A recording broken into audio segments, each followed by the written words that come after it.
Okay, we're going to read one more chapter for now, and that'll be it for today. This is Jeremiah chapter 25. The word came to Jeremiah concerning all the people of Judah in the 4th year of Jehoiakim, son of Josiah, king of Judah, which was the 1st year, this is 605 BC, the 1st year of Nebuchadnezzar, king of Babylon. Nebuchadnezzar's father, Nabopolassar, died that year. Nebuchadnezzar left the area. He was in the area of Israel and Judah at the time. I'm not exactly sure where he was, but he was in that area when he got word that his father had died, and so he went back to Babylon to ascend the throne before some usurper could come and take it. So Jeremiah the prophet said to all the people of Judah and to all those living in Jerusalem, for 23 years, from the 13th year of Josiah, son of Ammon, king of Judah, until this very day, the word of the Lord has come to me, and I have spoken to you again and again, but you have not listened. And though the Lord has sent all his servants and prophets to you, again and again, rising early and sending, not just Jeremiah, all of them, you have not listened or paid any attention. They said, turn now, each of you, from your evil ways and your evil practices, and you can stay in the land the Lord gave to you and your fathers forever and ever. Do not follow other gods to serve and worship them. Do not provoke me to anger with what your hands have made. Then I will not harm you. But you did not listen to me, declares the Lord. And you have provoked me with what your hands have made, and you have brought harm to yourselves. Therefore, the Lord Almighty says this, because you have not listened to my words, I will summon all the peoples of the north, and my servant Nebuchadnezzar, king of Babylon, declares the Lord, and I will bring them against them. This Nebuchadnezzar is like Cyrus. In the book of Isaiah, we mentioned this guy called Cyrus. He isn't even alive yet. He'll come along in the 500s BC. Cyrus will end up conquering Babylon. He'll be the leader of the coalition that conquers Babylon. And he will release the captives he inherits from Babylon to go back to their own homelands and build their own temples and resume their old lives. And that includes the Jews. It's not exclusive to them, but it includes them. God predicts this through the words of Isaiah 200 years before it happens. And he calls Cyrus my servant in that section. Along, he calls a number of things his servant. Of course, the big one is Jesus, who is the servant. Cyrus is called a servant. Now, what God specifically says, you don't know me, you don't acknowledge. He tells Cyrus, you don't know me, you don't acknowledge me, you're not doing it for my sake, but you're still my servant, and you're doing what I want you to do. Nebuchadnezzar's in the same role here. Nebuchadnezzar is doing what God has assigned for him to do, and is serving God's purpose and completing the mission God has given him, even though he doesn't intend to do that. He's doing it for his own sake, but he is accomplishing the will of the Lord by doing so. I will summon all the peoples of the north, and my servant Nebuchadnezzar, king of Babylon, declares the Lord. And I will bring them against this land and its inhabitants, and against all the surrounding nations. Not just Judah. Babylon's going to conquer all of them. I will completely destroy them and make them an object of horror and scorn, an everlasting ruin. I'll banish them. I'll banish from them the sounds of joy and gladness, the sounds of bride and bridegroom, the sound of millstones, the voices of bride and bridegroom, the sound of millstones, the light, the lamp. We hinted at this back when God told Jeremiah not to get married and not to have kids and not to go to the house of mourning or the house of feasting, because God is going to silence all this noise, all this activity, all this commotion. He's going to do it. This whole country will then become a desolate wasteland, and these nations will serve the king of Babylon 70 years. That basically starts right about now. Nebuchadnezzar has become king. He's probably at this moment in time when this is being spoken by Jeremiah to the people. It's probably happening during that moment in time when Nebuchadnezzar has gone back to Babylon to ascend to the throne and be anointed king after the death of his father. So he's probably not in the area at this point, but he's coming back. Okay, he is coming back. He's not going to stay gone. He is coming back, and he is going to succeed in his quest to conquer the world, basically. God is going to empower him to do that. And he will rule it, or his kingdom will rule it for 70 years. And that ends up being almost exactly literally true, because this is about 605 BC, and it's around 536, right about 70 years later, when the decree is sent out that the people of the Cyrus now rules, after having conquered Babylon, can go home. So they will end up serving Babylon for almost exactly 70 years. At least from the time Nebuchadnezzar becomes king, until the time the decree is given to let the people go. But when the 70 years are fulfilled, I will punish the king of Babylon and his nation, the land of the Babylonians, for their guilt, declares the Lord. So they're not going to get away with what they've done. They are going to be held accountable. They are. Just like Assyria was. Assyria was in this exact same role 100 years earlier. And they were held accountable, and they were destroyed. No one's even talking about them anymore. They're so far gone in the past. Babylon destroyed them pretty utterly. We're not even mentioning them anymore. And Babylon is going to be in the same position. It's in the same position now that Assyria was 100 years ago.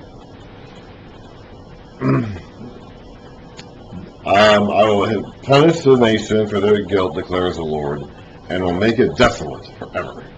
I'll bring upon that land all the things I have spoken against it, all that are written in this book, and prophesied by Jeremiah against all the nations. We're actually going to read that book later on. That book is actually included in the book of Jeremiah at the end, chapters 46 through 51. That's the book he's talking about, is a scroll that Jeremiah has written about these nations. And that is actually included later in the book. In fact, the Greek version of the Old Testament puts that section here. They themselves will be enslaved by many nations and great kings. I will repay them according to their deeds, and the work of their hands.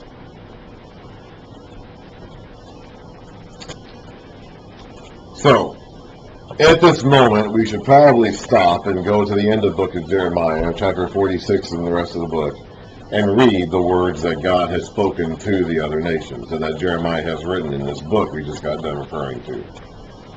I'm going to go ahead and finish at 25, though. And then when I start again, I might go on with 26, or I might skip ahead to 46 and read the actual prophecies about the nations, because that's where this would fit. Jeremiah somehow contacted the ambassadors of these nations and gave them these messages. This is what the Lord, the God of Israel, said to me. So Jeremiah is talking about his own experience here. Take from my hand this cup, filled with the wine of my wrath, and make all the nations to whom I send you drink it. I don't know if this is a literal cup that he had filled that he was supposed to give to people or what. It kind of sounds like it later, but at any rate, this is a message being spoken. When they drink it, they will stagger and go mad because of the sword I will send among them.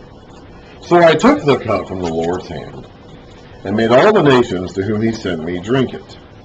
Jerusalem and the towns of Judah, its kings and officials, to make them a ruin and an object of horror and scorn and cursing as they are today. That's a kind of a reference to the fact that this is being written after they fell now, because it talks about that in the present tense almost.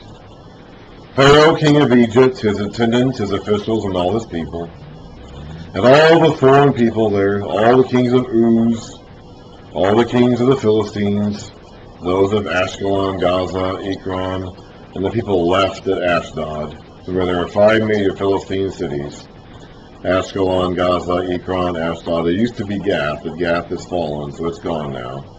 And now there's only a few left at Ashdod even.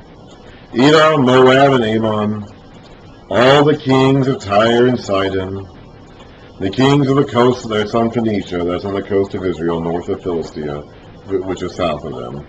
The kings of the coastlands across the sea, those are the islands of the Mediterranean. Dedan, Tema, Booz, and all who are in distant places. All the kings of Arabia, and all the kings of the foreign people who live in the desert. And all the kings of Zimri, Elam, and Media.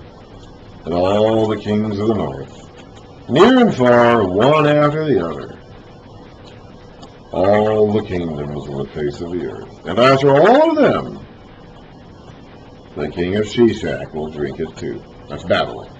That's a Hebrew crypt. I don't know why they did this. I don't know why they didn't just say Babylon. I don't know. But Shishak is a Hebrew cryptogram for Babylon. Why they didn't just write Babylon there, I have no idea. Then tell them, this is what the Lord Almighty, the God of Israel, says. Drink, get drunk, and vomit, and fall, to rise no more because of the sword I will send among you. But if they refuse to take the cup in your hand and drink, so I'm guessing he was offering them a literal cup. I'm guessing. Tell them, this is what the Lord Almighty says. You must drink it.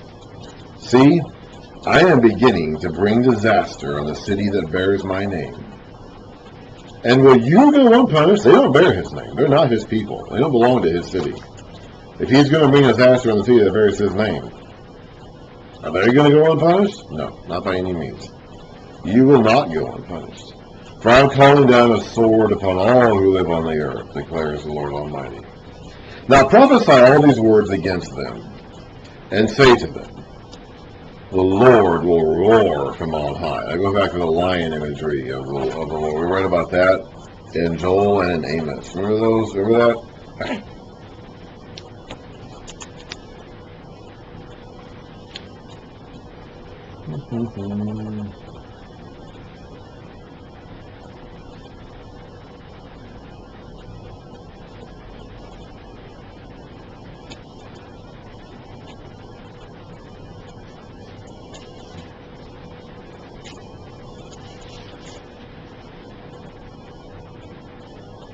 Amos 1, chapter 1, verse 2. The Lord roars from Zion, and thunders from Jerusalem. The pastures of the shepherds dry up, and the top of Carmel withers. So we're back to God being a roaring lion again. The Lord will roar from on high. He will thunder from his holy dwelling, and roar mightily against his land. He will shout like those who tread the grapes. While you tread the grapes, you're literally stepping on and squishing the grapes. So he is stepping on and squishing the nations, and he's shouting in victory and triumph. Shout against all those who live on the earth.